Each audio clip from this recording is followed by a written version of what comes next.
The lights dim, that's certainly a signal. Right, let's crack on with it. Good morning. My name is Julian Lindley-French, and welcome to this session, the Military in Defense of Democratic Values. Now, before I get into the meat of this morning's business, let me announce an administrative note that I've been asked to remind people that the conference is being live streamed online.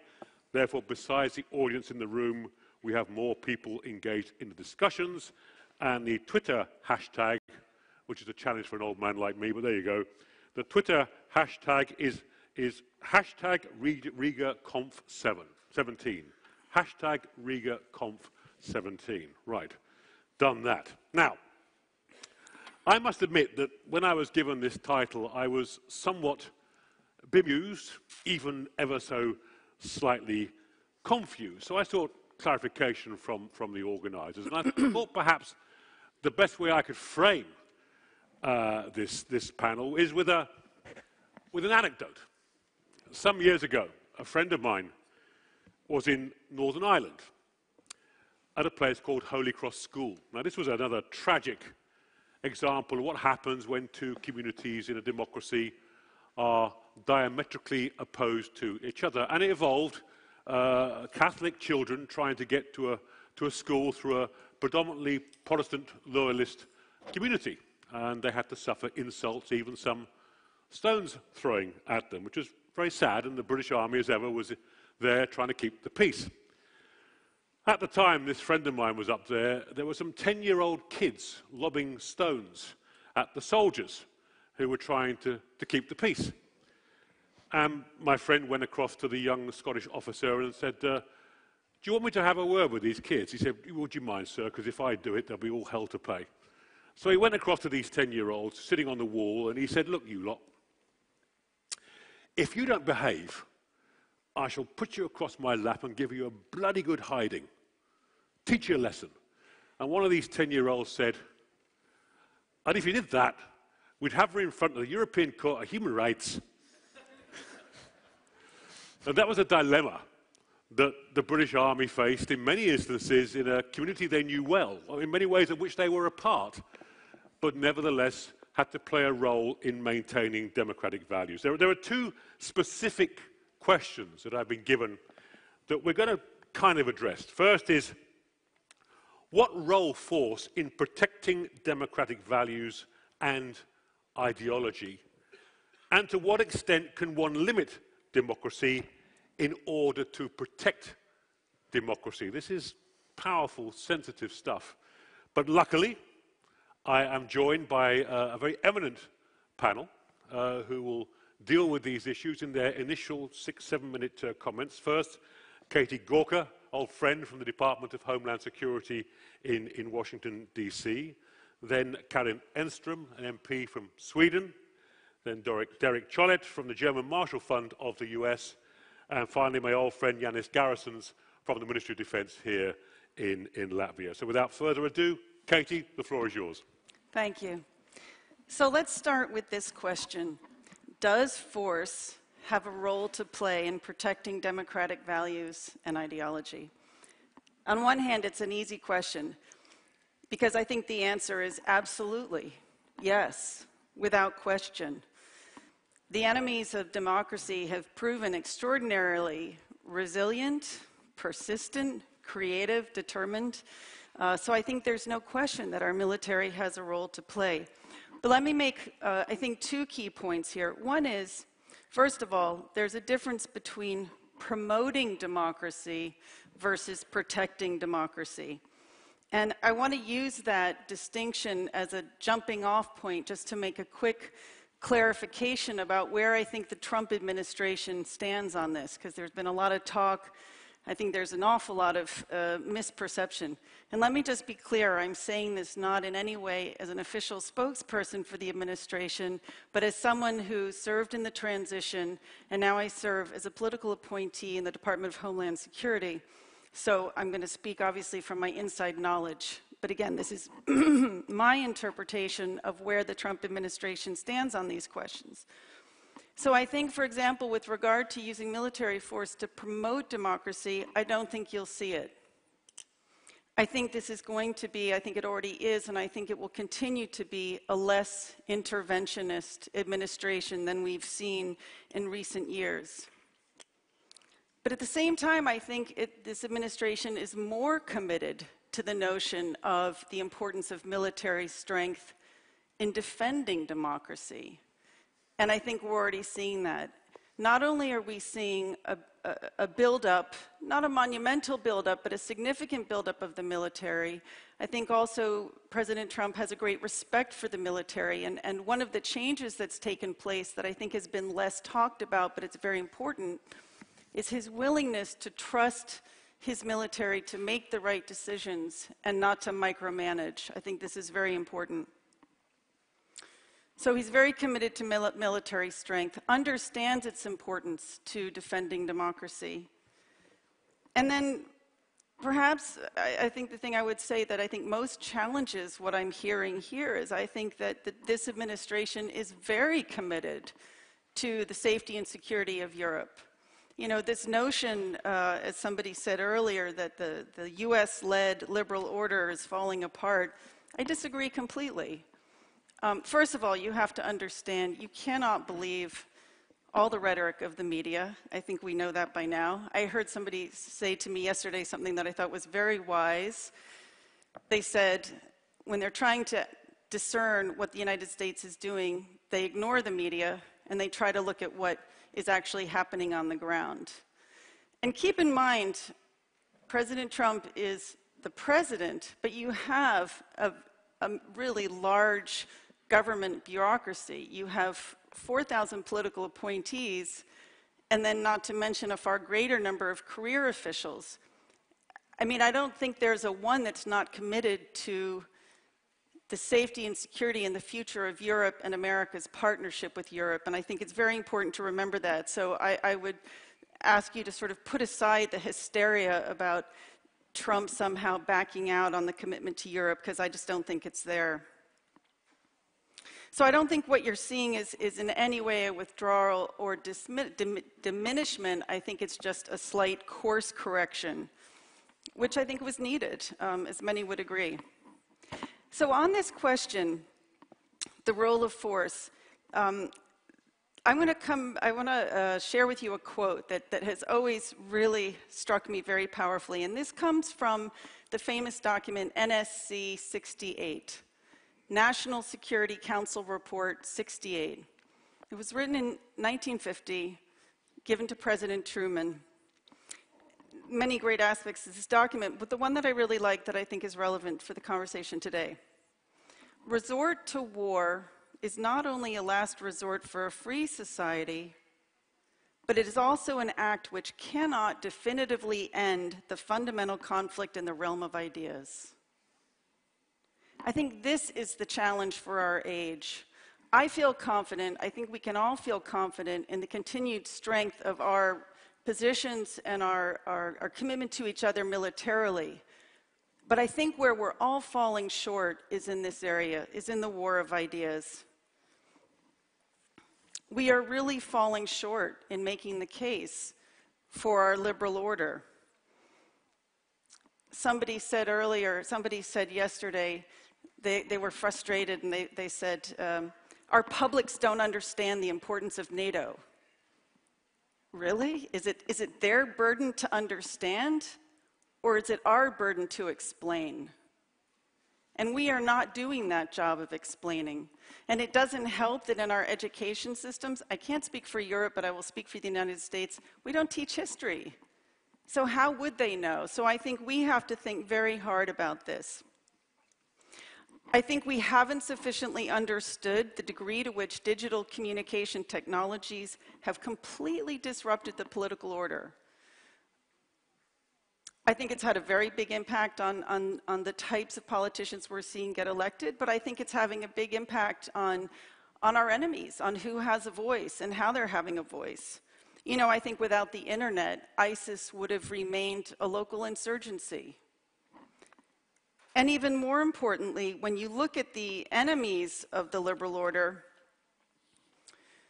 I think they understand well. I think they're trying to keep up with the US and Europe militarily, but I think they understand they will not reach supremacy, and so they have all invested very heavily in the war of ideas.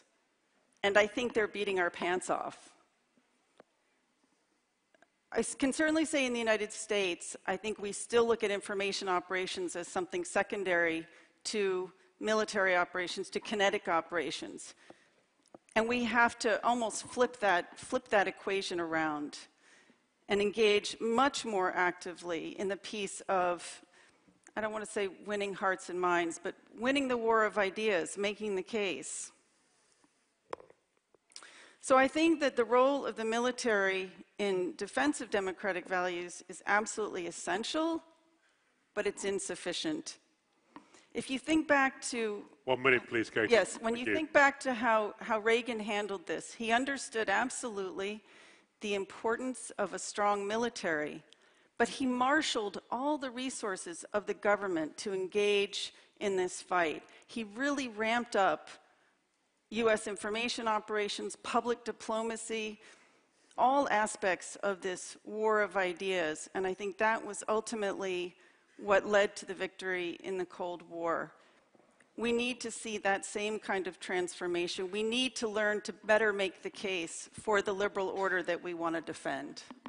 Thank you, Katie. So, promoting democracy, protecting democracy, the military has no role in promoting democracy, but protecting democracy, yes, the liberal order is not falling apart, but we are in danger of losing the critical war of ideas.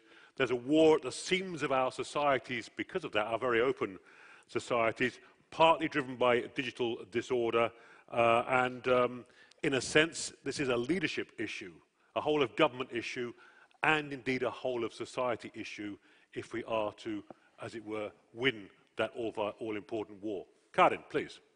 Thank you, and thank you for having me here. This is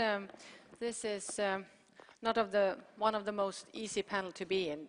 I'm used to, well, talking about Baltic security and how to defend the Baltic region. And of course, this is also a matter of defending not just only our region, but of course our populations and our values. And I would like to attack this topic from two angles. One is maybe more easy to say, yes, absolutely, there's room or there's a need for using military force when you want to fight back when it comes to organizations trying to attack our way of life. And the fight against terrorism, the fight against Daesh is maybe the most the worst example, but also an example where it's easy to say that, well, it's not enough just to say stop, but not being prepared to use force, to use violence. And we are doing that together right now, but at the same time, it's not enough. You cannot just use force to get some kind of solution. Here we have. Daesh is an organization that has in their doctrine saying that democracy is their enemy.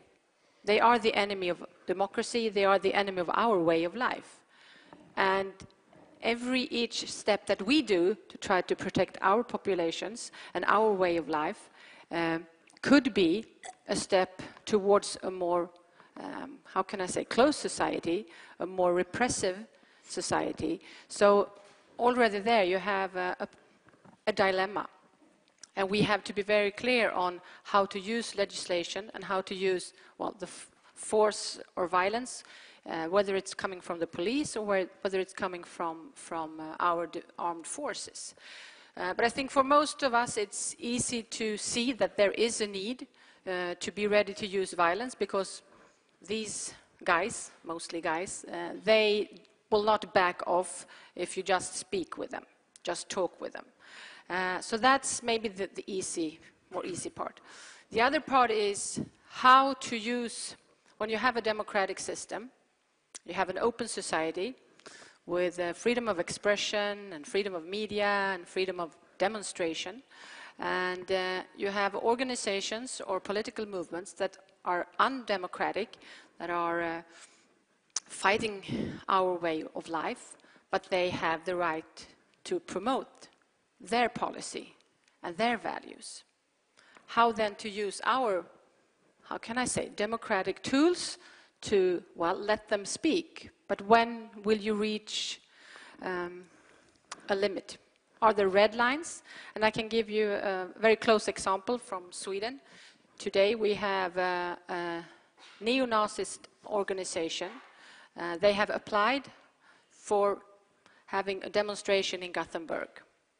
And they do this at the same time there is a very big book fair in Gothenburg.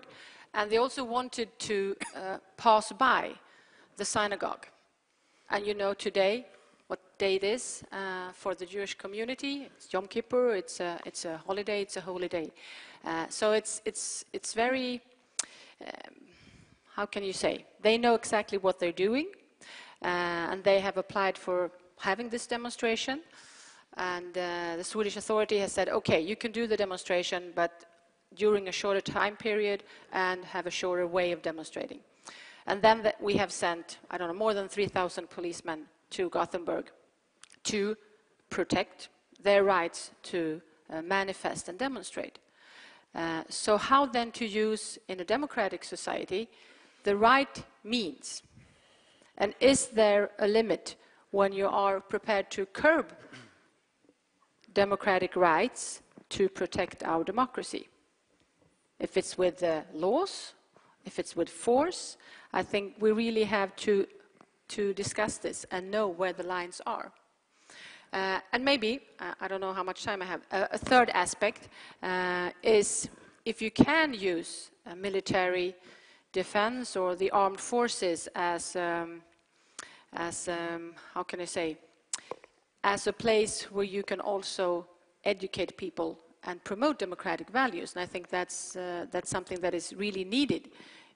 It's not just about international law and the law when it comes to war fighting. You also need to have a support from outside, but also inside the armed forces when it comes to democracy and the freedoms that we say that we are ready to protect and hopefully also promote. Thank you. Thank you, Karen. I mean, I think you put your finger on this increasingly difficult security versus liberty dilemma, the balance that one has to strike, and the difficulty that political leaders like yourself have in strategic judgment. I mean, what are those red lines? What are those limits? Not just between using police or paramilitaries to curtail what some regard as freedom of speech, but when you start using the military. And indeed, what impact does using the military have on your national defence? For example, in Northern Ireland at its peak of the Troubles, the British had some 30,000 troops in the province, which meant they weren't actually defending the country. They were preserving stability and order during a very difficult time. So these indeed are profoundly complicated issues for democracies to grapple with. Derek. Well, let me start with the easier question, as you put it, Julian, and I've got 5 quick points I'll make. First, on this question of the role of the military in defending or promoting democracy. I agree that the military has a indispensable role in defending democracy, but that we cannot rely on the military to promote democracy.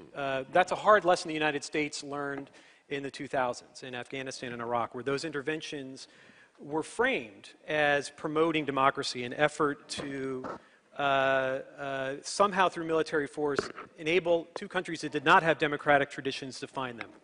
That said, I think that the military does have a role in helping create the conditions for democratic values to take root. And we see that here in Europe, we see that in Asia, where a sustained U.S. military commitment in both of those strategic arenas enabled, I think, democratic transformations to take place.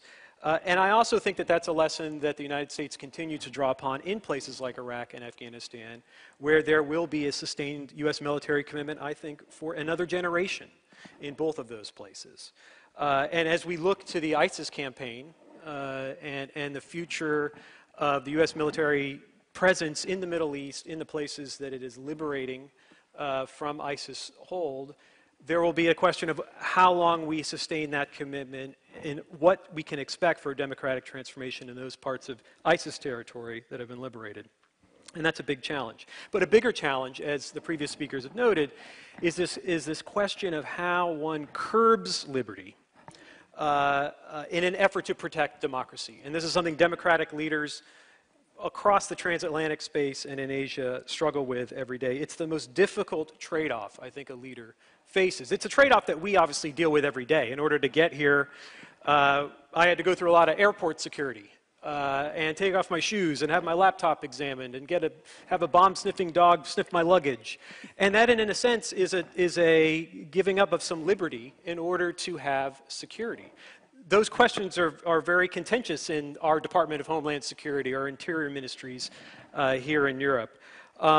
The questions of surveillance, very, very difficult question here in Europe, very difficult question in the United States. The ability of companies that are collecting all of these data, how transparent they need to be. These are big questions that our leaders have to confront. Clearly, when it comes to traditional military force, at times, in extremis, it's necessary in our societies, whether it's Northern Ireland, whether it's dealing in the United States with a natural disaster and the National Guard needs to be deployed, or in situations where the environment becomes insecure and the police forces cannot handle it.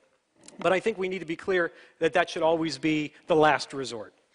Third, I think the biggest security challenge to democracy is what we are seeing in the digital world and in cyberspace. And I think if you think of the threat environment that we all live in, it's not hot war, it's not peace, it's sort of a state of unpeace that we are in with both state and non-state actors. That obviously happens indirectly all the time with the way that truth is being questioned, where we doubt our sources of information, the so-called fake news phenomena that we're seeing all across over the open societies, all of our open societies.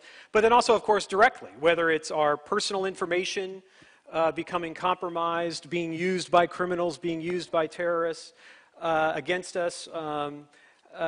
These are threats that none of us have a firm grasp on, and of course the military has an important role to play in trying to combat these threats, and the United States has worked very hard over the last several years to build up its cybersecurity capacity in the military space, but of course the bulk of this effort is going to happen in the civilian world, in the non-military world, whether it's in the private sector, with our big companies, the Facebooks and the Twitters and the Googles, or obviously in the public sector among civilians. Now, the other point I'd like to make on the military sort of role in promoting democratic values is it's not just the example of power that the military uses, it's also the power of its example. And we have seen in the United States the military in many ways leading on promoting small L liberal democratic values, whether that's on the debate in the United States on transgender service in the military, where the military has been very clear up to this point that it believes that those who are able to serve should serve, or even just in the last 24 hours, a U.S. Air Force general who's in command of the Air Force Academy out in Colorado gave a very impassioned speech in response to some racist activity on the Air Force Academy campus. And it's a speech that's now making its way across the internet, but it's a very bold and forthright statement about the importance of tolerance and liberal values, not just within the military, but within our society at large. And then finally, and related to this, it's very clear what our enemies want. They want discord, they want divisiveness, they want uncertainty, they want to attack our openness and our diversity and try to make our openness and our diversity a liability, not an asset. And so it's incumbent upon all of our leaders, our democratically elected leaders, not to further that effort, to further divide us, to sow disbelief in our societies, to feed on those fears, it's incumbent upon our military leaders, our political leaders. It's also incumbent upon us as just common citizens and as people who are contributing to this debate in any way that we can, not to succumb to those fears. Thank you. Thank you, Derek. I think that's a very important point you make, that it's very easy to overreact.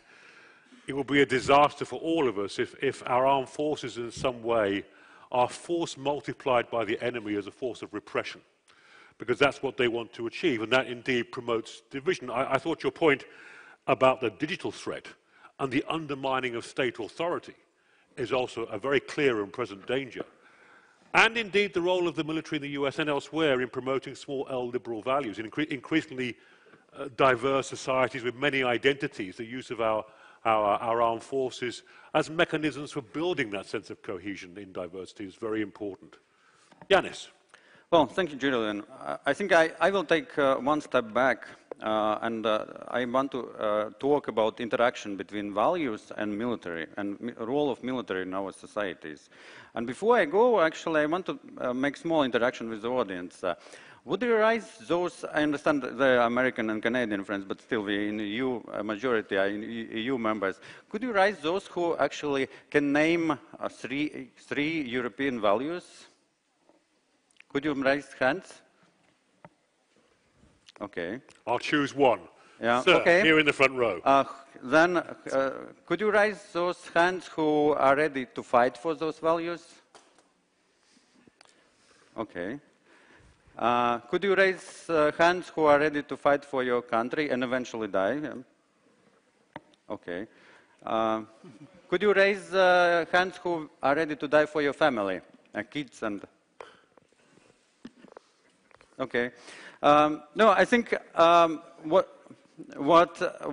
I want to illustrate, I think the problem which probably is not so much addressed, and we as a probably sometimes called frontline feel very much because we are under pressure of information warfare and many other things. Basically, there is a battle for the brains of our society. That is, and it's nothing new. It's classical war theory. If you don't need to attack military because if your society vulnerable. And I think that our society is in current information, social media, everything. It's very vulnerable. And why I ask you about values? Because that illustrates how strong you understand what your country, what our values are about, and are you ready to fight for those values? Because what our enemy are doing, what they are doing actually, they try to brainwash, they try to, and as Derek said, basically distort our societies. And once your society is not capable of losing guidance where our values are, we actually lost. Even we can have strong militaries, but if societies are lost and if they don't, and if they are not ready to, die for those values. And actually, I took one poll done by I think European Commission, and it's very interesting that the majority of countries like Latvia, Poland, there's people who say they will fight. It's around 40–50%. Then there is Sweden with 55%, and not surprisingly, Finland 74%.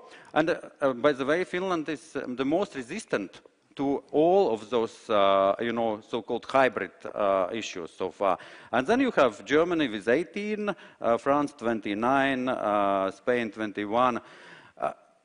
It just illustrates how strong are those values. And we, of course, can return to European army if you want on that. But basically, if you are not ready to fight for your values, then well, it means that you doesn't care whether you have democratic government today or you will have ISIL tomorrow. Unless you paid, do you mind?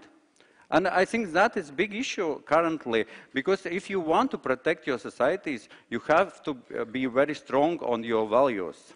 And I think we lost traditional, historically in Europe, this was Christianity, political leadership, and military played that role of values and everything. Now, I think we've lost many things of that.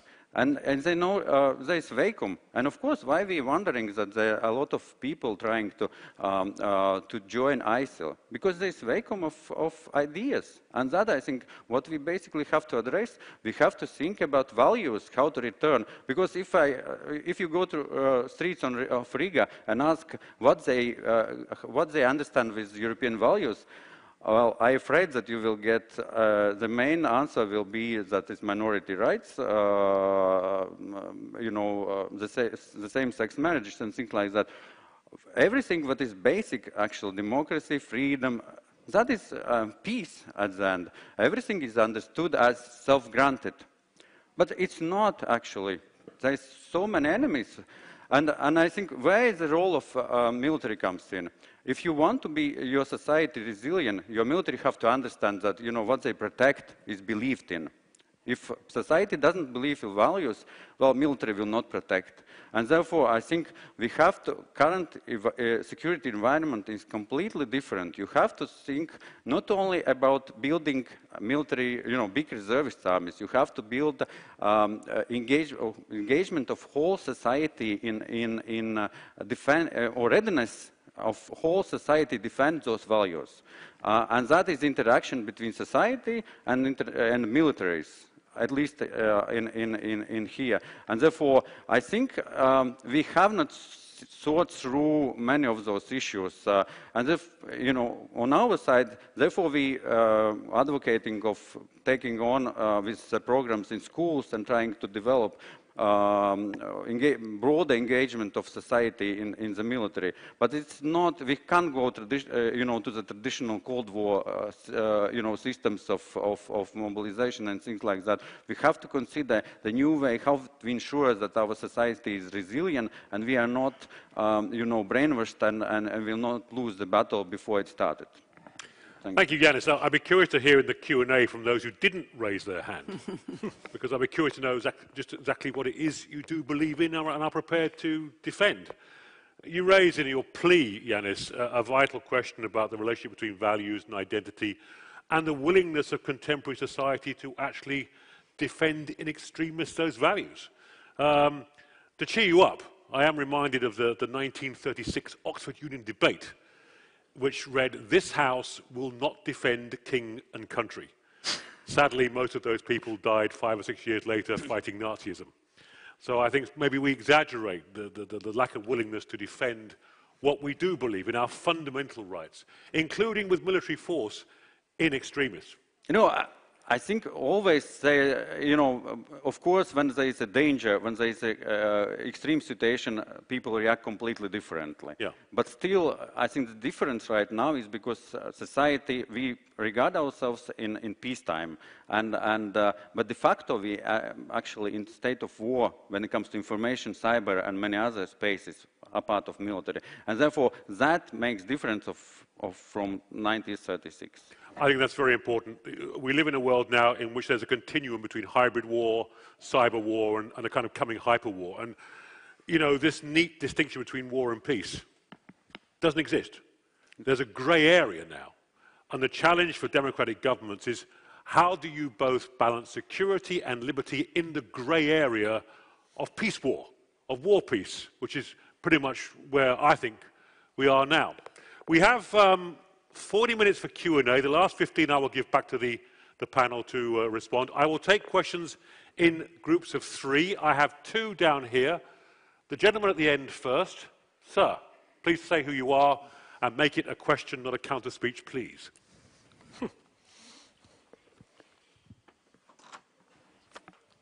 Thank you.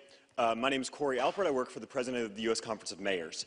So we talk a lot about democracy and small L liberalism and using the military to defend those. But there is a difference between the two. There are democracies that are not liberal. There are liberal nations that are not democracies. Can you talk a little bit, and mostly this is to you, Ms. Gorka, about the distinction between using military to defend those liberal values and using the military to defend democracies? And if you have a preference or how you see that distinction. Katie, park that for a moment. Thank you, Sensok of ICDS. First observation, I think there are no problem with values in Europe. We have the same still from Enlightenment and from the French Revolution. What is a problem is that they are under attack by a liberal regime, which is very well using actually, the fake news and all that, what we have been talking about. Another issue is about let's say, willingness of citizens to defend the country, and Jan, as you pointed out. I think one should also point out that there is a very strong correlation between the country having a conscription, meaning actually training and equipping its people to defend its country, and then the 77% in Finland who are ready to take arms up personally. By the way, it's pretty much the same number in Estonia. So I would have had that as a comment, but since moderator needs to have a question in the end, so I have to put Jani, sorry, you on the spot and ask, why don't you reinstate conscription? Let me, as there's no third question as yet, sir, down here, absolutely, there is a third question, and there'll be a fourth later on. Gentlemen, sorry, okay. Which one? I'll give you both a question. Don't worry about it. Don't compete. We'll have two more. It's very good. Well, who are you, sir, please? Thank you very much. Well, Hajime Hayashi. I'm a representative of Japan to NATO session in Brussels. I commend the organizer to take up this topic, and also commend reference of Derek, reference to the regions outside Europe. This is a topic very relevant, not only monopolized by Europe, but also other parts of the world. In NATO, for example, facing very serious security threat in decade, perhaps. North Korean issue is quite frequently discussed with NATO members and your partners in Asia Pacific, namely Japan, Australia, New Zealand, and South Korea. So this kind of international or global kind of perspective is really necessary, particularly when we see real challenges. One area is, of course, some international players may insist that autocracy and development could juxtapose with each other. That's not the case until the end of the 20th century. Now is the time, the possibility some countries very explicitly demonstrate and threat, or non-national players of international society try to subvert or try to sabotage the democratic system or rule-based international order. So I very much hope, this is not a question but to my comment, to take into account of the global sort of extension of the relevance and importance of this topic. Thank you very much. Could you pass the microphone just forward to your colleague just in front? Thank you very much. You mentioned about the conflicts of values and difference of conflicts of the how the values. It reminds me the Russian Times, which is a channel everyone knows, maybe set up years before.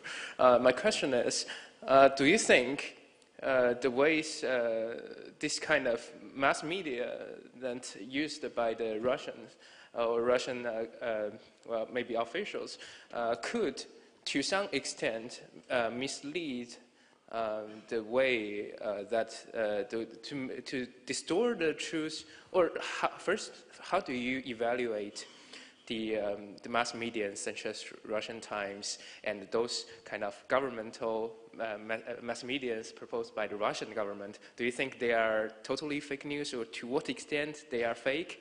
And second, how do you think that the government or the Europeans should react to this action? Should you use another propaganda to react, or should there is a better, more wisdom ways to react? Thank you very much. Thank you. I mean, all four questions kind of move beyond the question of military force into a much broader issue of constraint in changing times. We had a question on the impact of fake news and mass media on identity and undermining social cohesion. Strategic subversion, and what do we do with strategic subversion that seeks to undermine the state again, and whether there are mechanisms that we could quickly use to try and rebuild a sense of identity. Conscription. I'm going to start with that question to you, Kate, if I could. Please. Sure. Yeah, it was a good question because for me it underscores exactly the pitfall in promoting democracy. So how can we in good conscience go and support a regime, for example, that's stable but not liberal? And so I would say, going to Derek's point, I think that there is a very clear and beneficial role of the military and again, limiting this, so now asking what is the role of the federal government, of our federal governments, I think there is a very clear and beneficial role of the military in promoting either conditions that can lead to democracy or behaviors that support democracy, rule of law, stability, that kind of thing. Where I don't want to see us going and where I think we get into real trouble is when we get into the kind of civil society building or picking winners. Consistently, we have gotten ourselves into trouble there, and that's where I think civil society, our own civil societies, our non-federal governments have a real role to play in getting involved in these countries. Anybody else on the other questions? Katharine. I would like to comment on the will to defend your country. I think that is very closely connected to which kind of threat perception the population has. If you feel that you're under pressure or that your country is threatened, then I hope, and I think that is a little bit of what your poll shows, that if you feel more threatened, then you will have a higher will to, or higher degree of will to defend your country. And I would like to link that with another question: how do we perceive the Russian news, fake news, and disinformation campaigns? I think they succeed in differently in different countries. So in Sweden, for example, I think most of the people see them more as, if not a joke, but like some kind of, how can I say, it's not really real. It's not made good enough to be credible. And when they do this, you rather have like a counter reaction. No, we don't believe this is too much. So I think both the preparedness or the level to receive and take in this kind of fake news also depends on the state of mind of the population. And it's probably also then linked to the will or the feeling of, are you threatened or not? Even if you are, but I mean the perception of feeling threatened. Conscription can be, I don't think you can command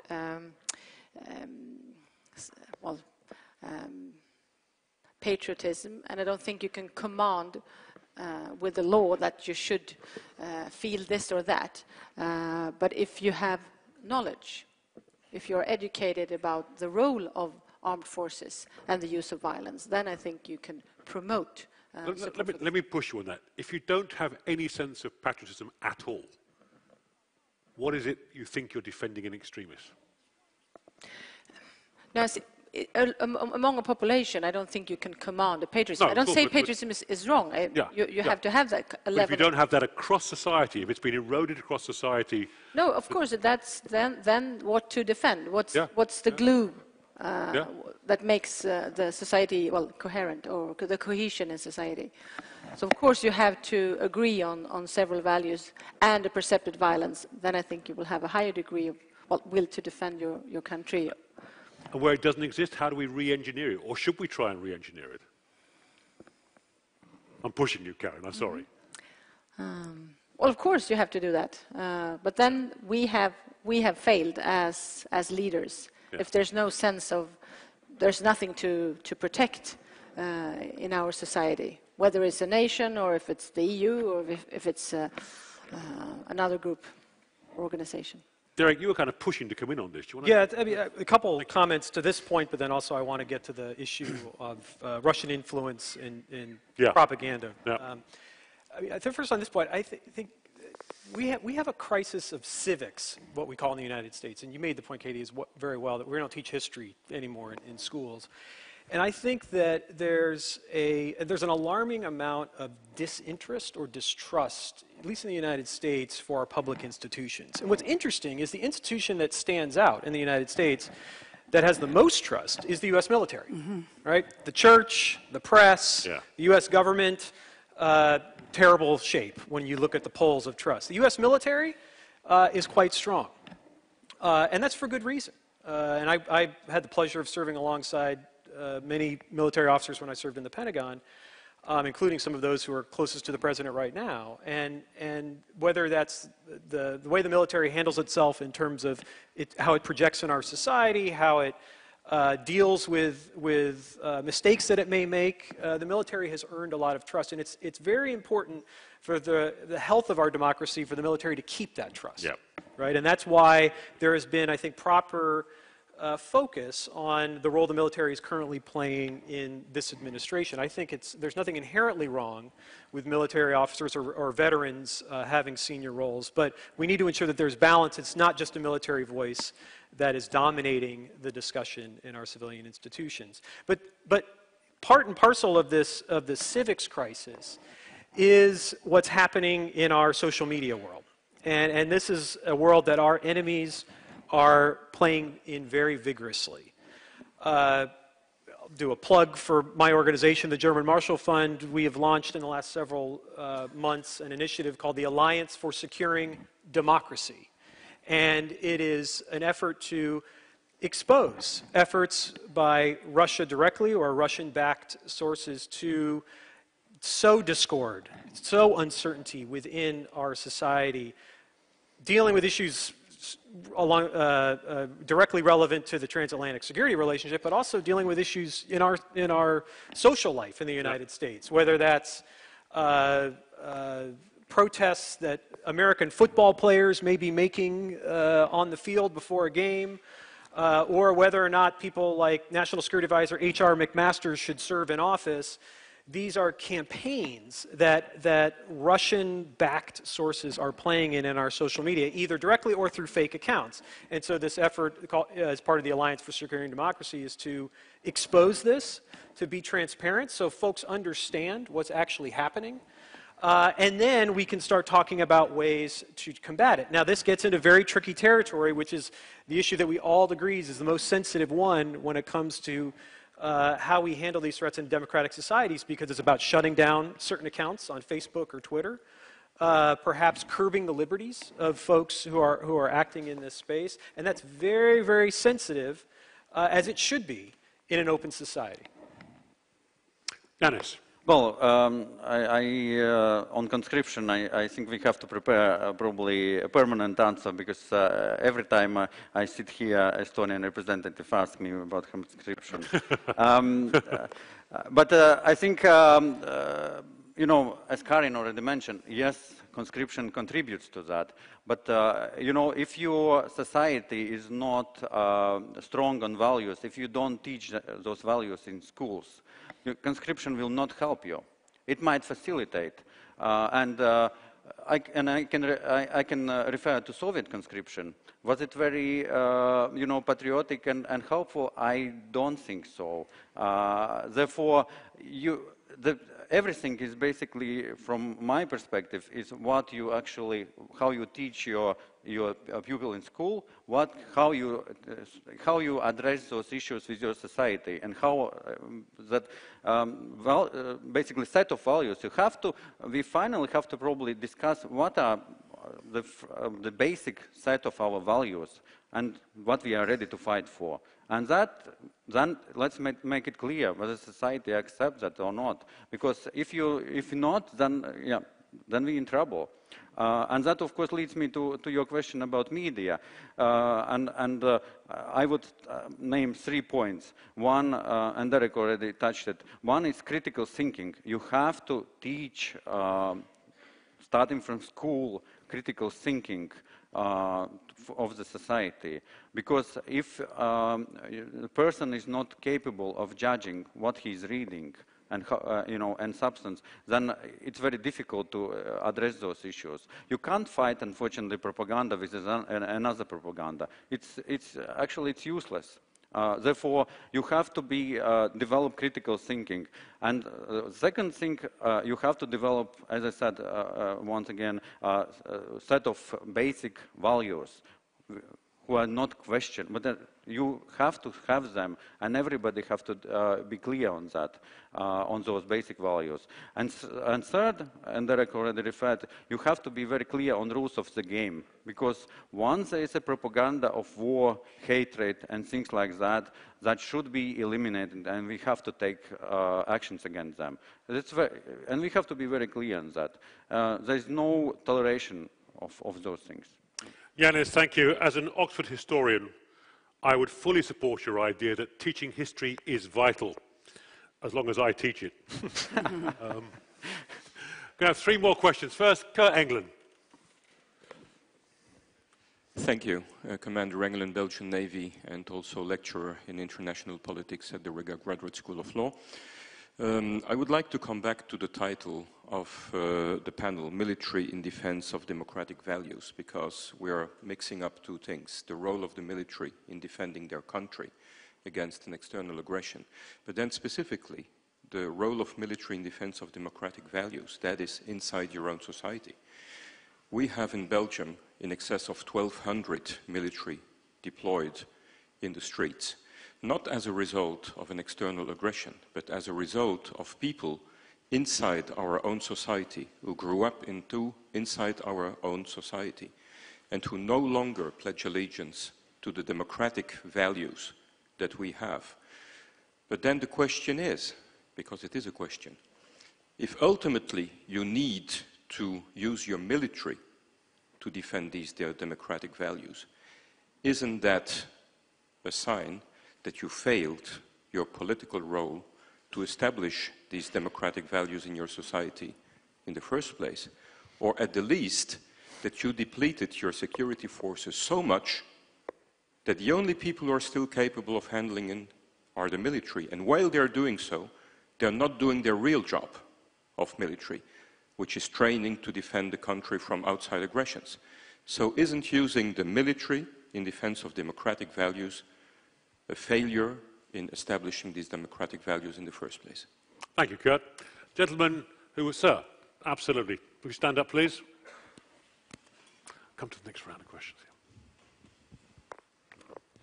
Stephen Dale, Institute of Statecraft in London. I want to come back again to this question of education, which has been mentioned a few times, and I think is crucial.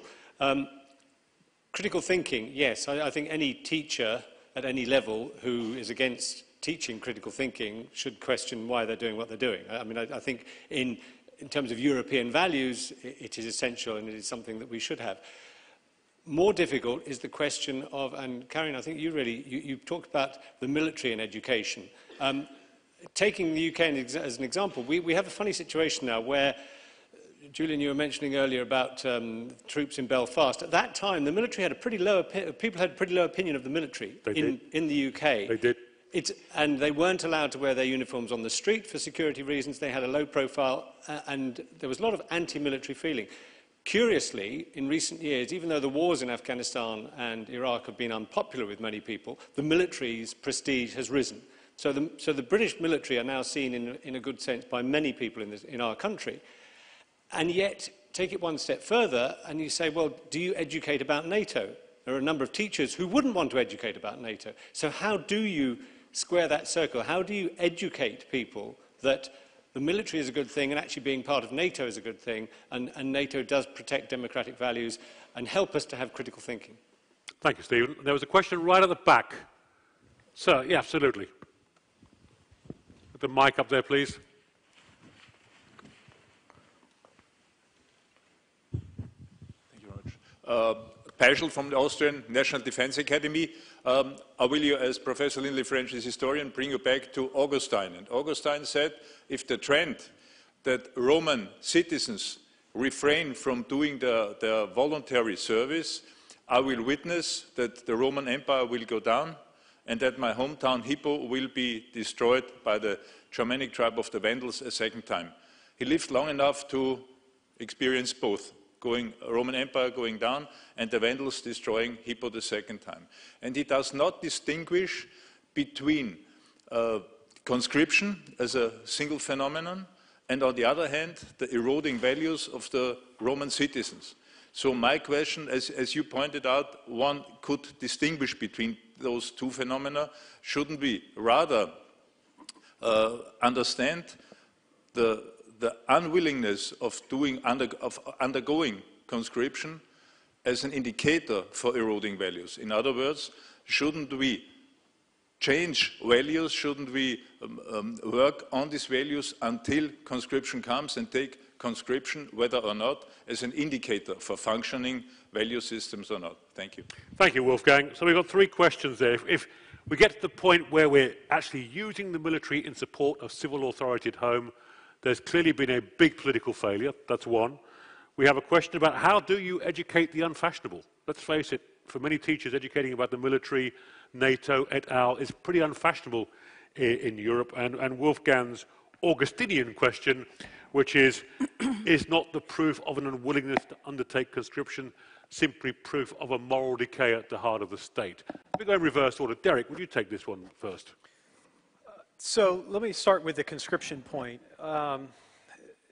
One of the challenges we face in the United States is alongside the relatively good shape the military is in terms of how it's perceived in our society.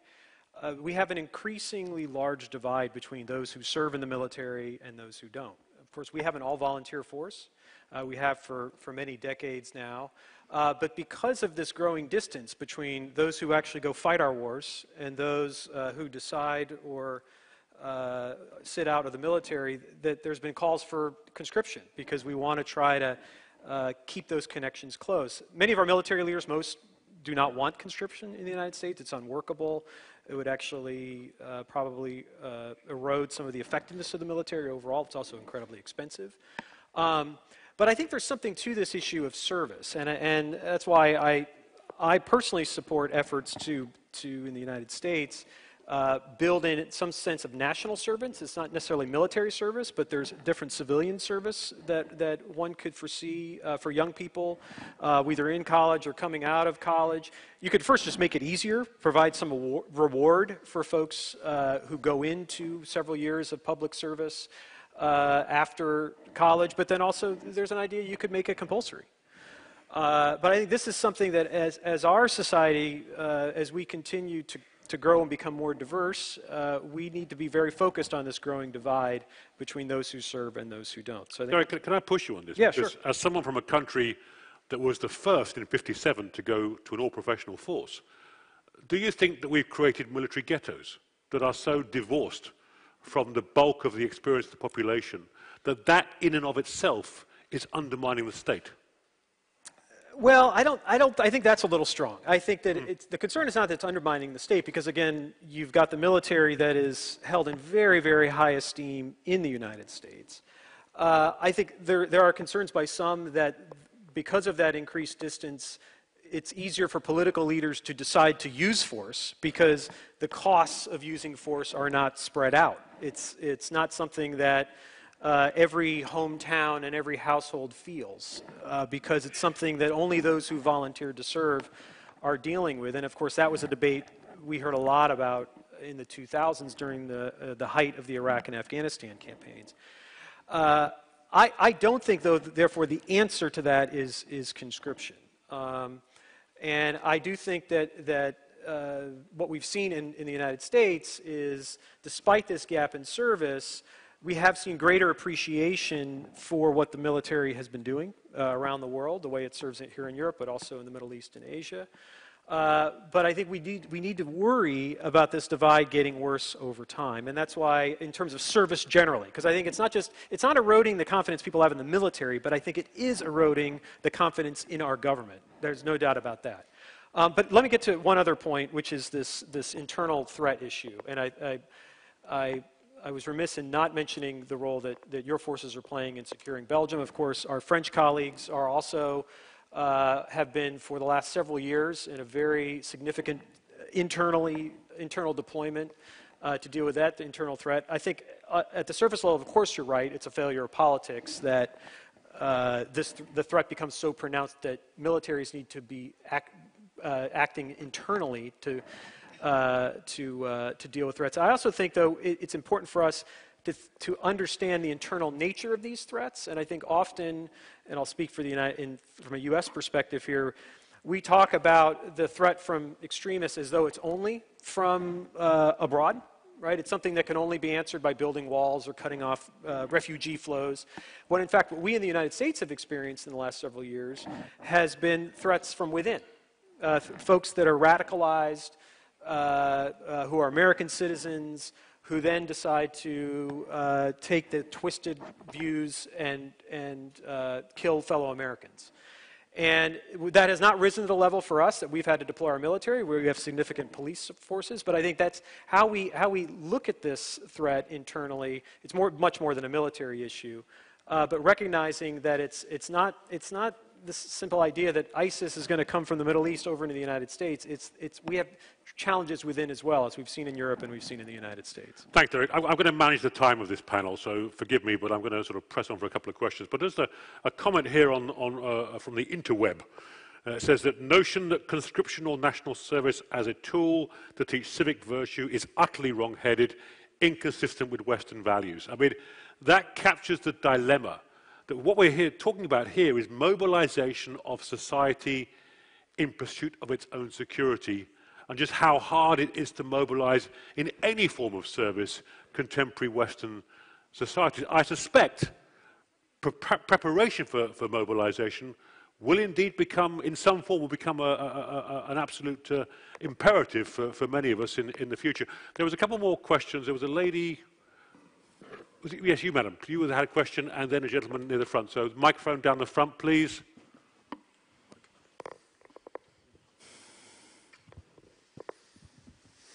going to close the list at this stage so that we have time to have a proper discussion at the end. Hello, my name is Elina Lang. I work for the NATO Stratcom Center of Excellence in Riga. And I had a question for Ms. Enstrom, coming back to this neo-Nazi march that you mentioned. I looked it up, and it says that this Nordic resistance movement promotes openly racist and anti-Semitic doctrine.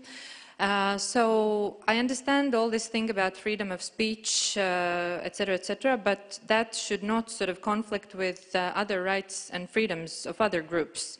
And freedom of speech should certainly not mean that hate speech is okay. So my question is that by allowing this sort of stuff to happen, as governments, aren't we ourselves then confusing our populations for what democratic values actually are all about? And this comes back to what Mr. Garrison's mentioned, this basic understanding of what we should be defending as citizens or as militaries. Thank you. And there was a question, gentlemen. Sir, you, absolutely. Pass the mic down, please. Thank you very much. Thank you very much, Julian. Ulrich Schmidt with the Youth Atlantic Treaty Association. So I just want to have one comment and then one question. Thank you. Quickie, please. Of course. I completely agree with Ms. Gorka about the lack of history teaching that we have right now in our societies and strategic communications and storytelling. I think we have two responsibilities in that sense. As political leadership, we need to tell that story.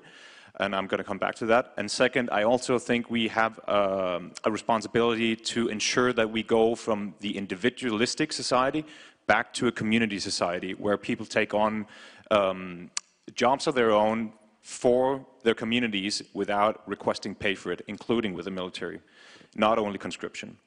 So I think what we lack in political leadership is telling the story that NATO is an instrument. It's not an aim. The aim is to secure democracy and prosperity in transatlantic communities. That's the aim. And then finally, if I may, I would like to maybe piggyback on Mr. Garrison's questions and maybe pose a question to the audience. No, you can't do that, but you can piggyback. Well, that's my job, by the way. Okay. Well, maybe I can pose it to you then. Just pose your question and get on with it. Then I can pose it to you. Who in here would go to defend Finland, Estonia, Latvia, and Lithuania in case of a miscalculation with Russia? I'm not saying there's anyone making that threat right now, but who would go to do that? I would personally. That's a good question. So who would go? Raise your hands. What do we think, chaps? About 40%? Interesting. I'm happy. You're happy? Interesting. Well, thanks for that. So, freedom versus personal responsibility. Where do we strike that balance in terms of people who push freedom of speech to the point where they are promoting racial and other forms of violence? A lack of leadership in simply explaining the real goals rather than talking about the tools. I still, as well, as we talk, want to go back to this question about how do you educate? How do you educate in schools and elsewhere about the importance of issues like NATO? And Wolfgang's Augustine, the unwillingness of conscription shows a general, I suppose you call it, decadence, which ultimately killed the Roman society. Katie, please. Yeah, I'd like to take on the question of hate speech, because this is very much at the heart of the debate, one of the big debates going on in the United States, and we're facing something similar. Antifa, the anti-fascists, the hardcore left, is calling for demonstrations on November 4th to overthrow the government. And so the U.S. position is we actually allow this. We don't allow the calling for the overthrow of the government, but we allow extremism.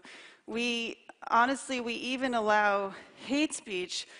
And the reason is we believe in the freedom of people to dissent. And one of the reasons we do that is because we have a long history of dissent of various kinds. And the problem is that laws you introduce today might then eventually be turned against you. This is one thing. And the other important thing is a demonstration. Where do you draw the line that people cannot demonstrate peacefully? Where we draw the line in the United States is the moment they start to break the law, whether by causing physical damage or hurting other people physically or killing other people. The other factor that goes into deciding this, so one of the interesting things about the United States is we do not actually have domestic terrorist groups. We do not identify domestic terrorist groups. You can have acts of domestic terrorism. But one of the things that's been missing until now is a demonstration by any group that actually violence is their modus operandi, that they are systematically, as a group, calling for violence. Now, I think we are moving into that phase. I don't know about the group that you're confronting or dealing with, but Antifa aspects of it have now come out and said openly, we are going to call for violence. We also have big concerns about our right-wing extremist groups and whether they're, the degree to which they're calling for violence. But I think this is a huge dilemma for us as democracies, as free societies. What do we do with hate speech? And do we hold that line that we are willing to accept hate speech until the moment it crosses the line into violence? I think. Do you foresee a situation, Katie, in which we merge military and criminal intelligence, for example? Because often these groups have transnational links, which criminal intelligence is not really geared to follow. The sensitivity in the United States derives a lot from missteps that were made when we were dealing with terrorist groups or sort of extremist groups during the 1960s, right? The FBI was dealing with this very new problem of extremist groups on American campuses, had no idea how to deal with it, and they were sort of innovating techniques of spying on them, essentially. And that is a big part of what has constrained or determined our laws now in monitoring people. But it's a very lively question right now, particularly because you don't have such a clear distinction anymore between international terrorism and domestic terrorism, and you particularly get that convergence with the homegrown violent extremists, where you have people inspired by ISIS. They're physically in the United States. They might even be U.S. persons, right? So they're protected, but they're being inspired by foreign terrorist groups. So I think this is going to be a hot debate for the years to come. So we're looking for a continuum of tools and effects that are far more agile, far more joined up. We talk about this all the time, but whether we do it or not is a very big question. Katharine, please. Well, when it comes to the demonstration in Gothenburg, there's been a court decision saying where they can go and how for how long and so on. So together with this, of course, the other side, so to speak, is joining up for a massive counter demonstration, and that will eventually, I think, lead to violence, because that's how it works. But then you have to draw a line. Are you allowed to have a demonstration, not with swastikas, but maybe with another symbol? What would happen if that demonstration got so totally out of control today, the police lost control? What under Swedish constitutional law would happen in terms of use of force? There's no problem of using force. I think for the police, the first mission is to keep the two sides separated. Yep. And then there will be, I'm sure, very, very closely following if they are committing crimes. If they are saying things, if they are showing symbols, if they Can the police call on military assistance in extremis? No, not really. We have a long history of that in Sweden, not meddling the police force with the armed forces, but there's a law from 2006 saying that the police can ask for support when it comes to fighting terrorism. So in that sector, yes, that's possible. But to call in armed forces just to keep law and order, no, that's really, really difficult. And it has its history of its own. So I think we have at least, I think it's a good debate to have. What is allowed? What can you do? Can you take part in a democratic debate, but advocating undemocratic views and so on. But so if they commit crimes, they will be prosecuted. I'm definitely sure about that. Then I would like to jump into the other question of patriotism and is conscription a way of, or if we speak about some kind of community service and so on. And that boils down, I think, to the contract between the citizen or the voter towards or with the power, the government or the authorities, the level of trust. Are you prepared to pay your taxes? That's another kind of, community service, but on the monetary side. Are you prepared to take part in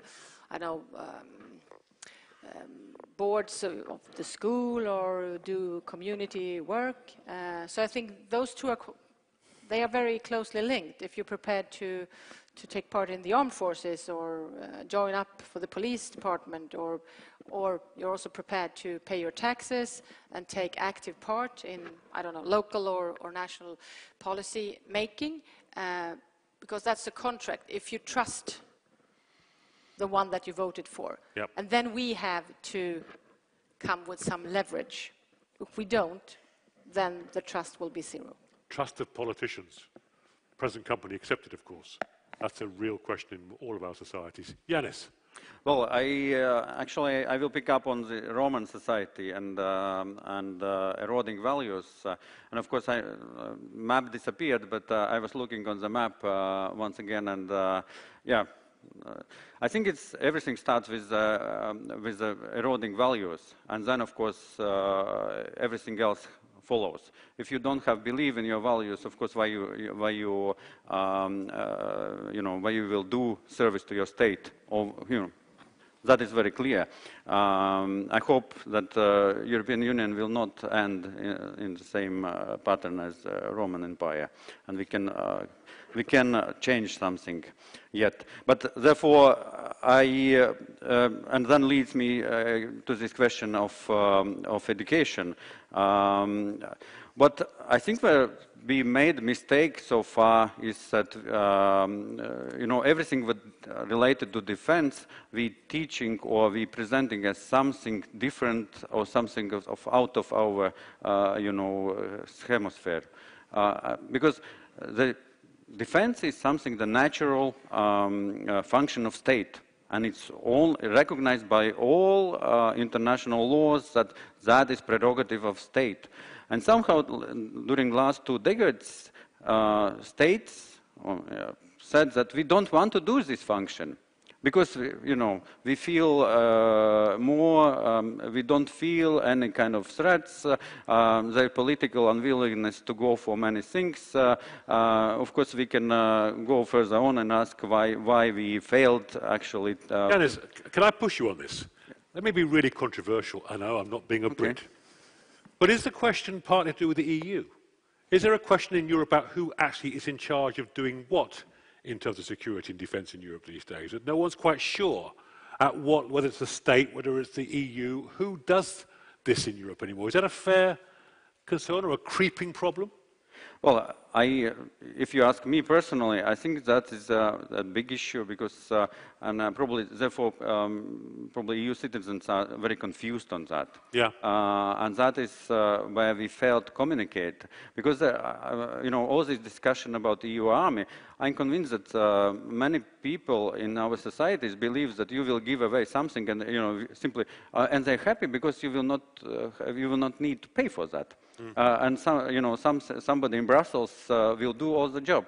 But then when they will realize that basically you have to send soldiers to missions in Africa or somewhere else, and then they will die there, that completely will probably make a difference on that. But I think the question is whether our societies is ready to accept, to relinquish of this state function. Yeah. And I believe that they are not ready. Because if you see, and I don't accept this debate about populism, I think we have to talk about that we failed explaining globalization. There's a failure to explain, and now people going back asking to protection of national state, and that we call it populism, and that is, I think, simply our failure to do our job. Gary. I think one of the challenges we have, certainly in the United States, is an asymmetry of tools. In many ways, this connects us back to the very beginning of this discussion of the role of the military in defending democracy. A trend we have seen over the last several decades is the military instrument only getting stronger and better resourced. And the other instruments of promoting democracy around the world becoming more stretched for resources, atrophying in many cases. Unfortunately, I think that's a trend we're seeing accelerate over the last year. I think it's good for the military to get more resources after several years of cuts over the last decade. But at the same time, you can't strengthen the military while de-emphasizing the importance of the civilian instruments to promote democracy around the world. And that's a big challenge of leadership, not just in the executive branch in the U.S., but also in the Congress. It's often harder to get public support to spend U.S. taxpayer dollars on these non-military instruments because they don't have the same kind of support in our society as the U.S. military does. It's famously much easier for a member of Congress to vote for a higher military budget than a stronger State Department or a stronger USAID. But nevertheless, we all recognize that it's those institutions within our government, as well as non-governmental organizations that rely largely on U.S. tax dollars, they're going to be absolutely vital for this long fight to promote democratic values around the world. But yet, it's those instruments that are getting weaker while our military is getting stronger, and therefore that's why more responsibility is being put on the backs of our military, because often, in a U.S. context, that's the most capable institution of our government to do these things, even though that's not their primary mission. Thank you. Well, we now have 10 minutes left. I will adjourn at 1300 precisely. Any final thoughts from the panel briefly on military in defense of democratic values? Katie. Oh, I would go back. I think if I could make one final point, or sort of reiterate one final point, it's again to argue for the importance of the war of ideas. I really do believe that changes in digital communication technology have upended many things, and our enemies get that, but we don't. And so even on this question, you know, about do we put our resources into parts of our government that can, you know, promote democracy abroad, I would argue, I think the whole information environment has gotten so complex, issues of truth versus falsehood, propaganda, disinformation. I think we just have to get better in this realm. We have to get better at countering the disinformation, at recognizing it, at recognizing the propaganda, and responding in that environment. So I would end on this note. Thank you. Katharine. A lot of threads to pick up. But coming back to create some kind of resilience or resistance, or not to be, well, fact resistant, but to be ready to be this critical thinker as an enlightened voter or citizen, then it's not just how to be critical if you don't know how to find the warning signs, or why could anyone create some kind of news flash like that. What would be the motive? Then you have to have quite a solid base of knowledge and education. So I guess it's in many ways boils down to that. That's to redo this. And I would like to come back to also that we as, well, the leaders or as politicians, we promise things, and when we then don't deliver, well, then we make this distance between the ones voted for us, and they are more, I think, open to accept an alternative narrative. Then you get populism in that gap. Yeah. Derek. Well, I'd like to, I guess, close on this this point on the war on ideas, or of ideas. There is a war on ideas too, I guess. But in terms of winning it, absolutely better tools are required. Military tools are important, but they're not the only tools. Arguably, they're not the most important tools. More resources are required to make those tools stronger.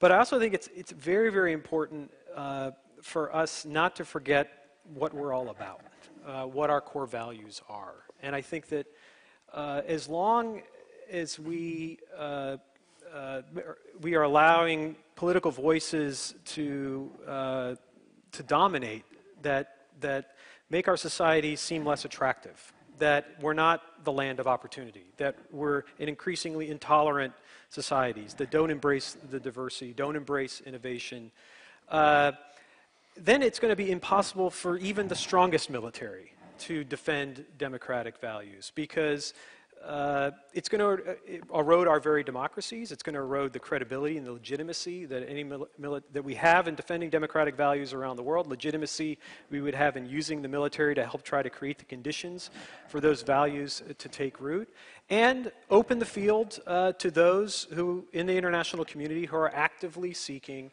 to undermine those values for their own self-interest.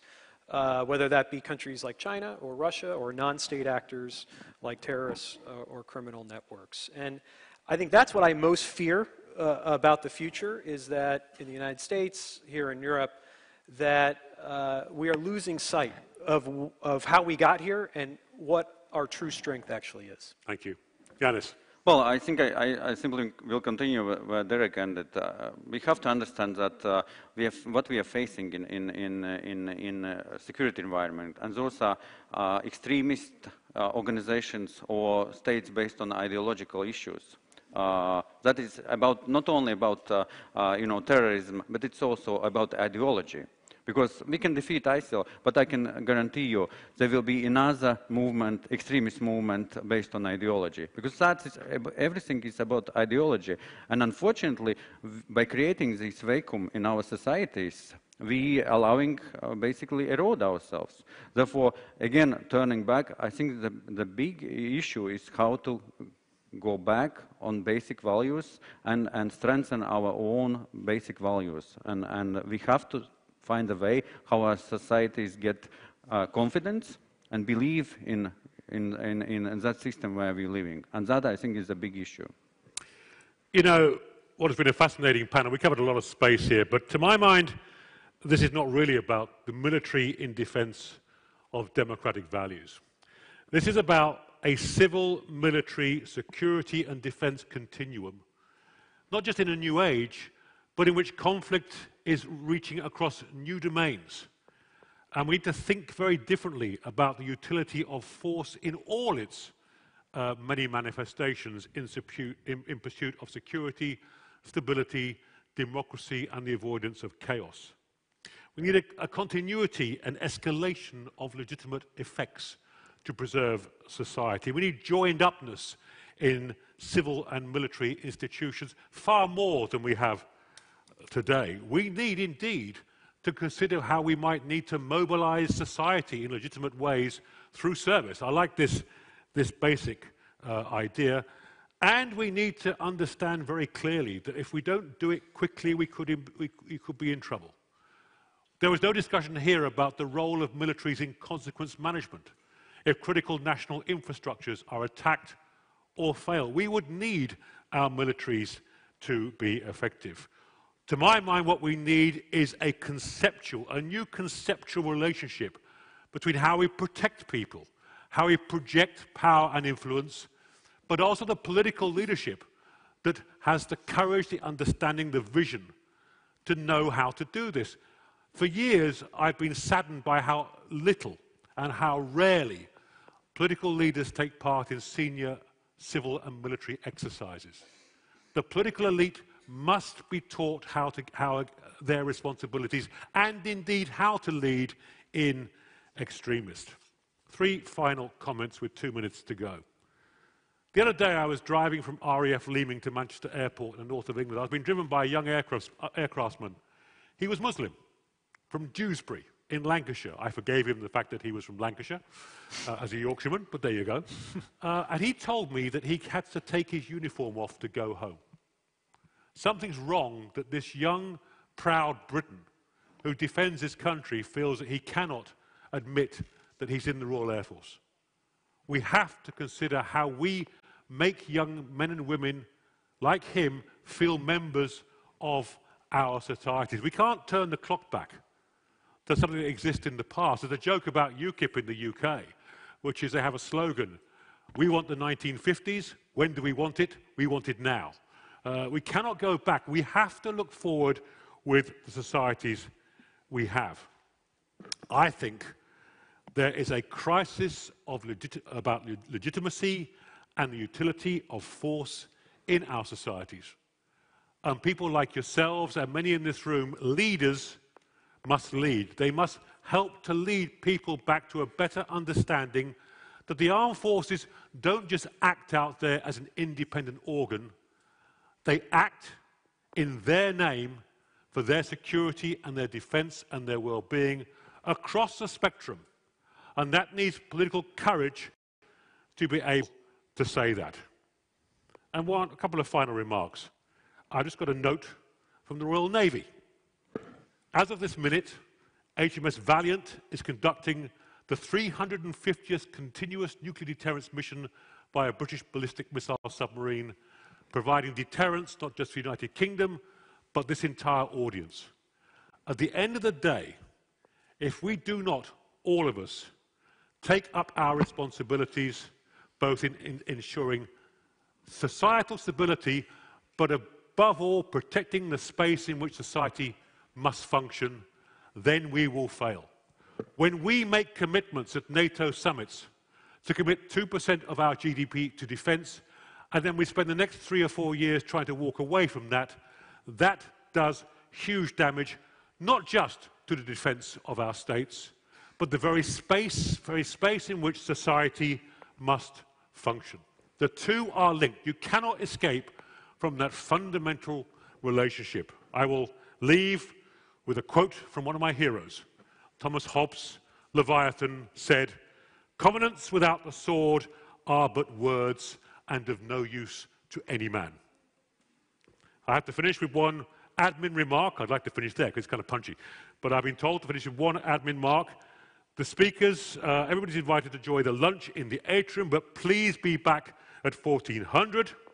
During the lunch break, there will be a discussion at the end of the atrium on social media and foreign affairs, Who Spins Whom. You're all invited to join, but please join me in thanking our excellent panel.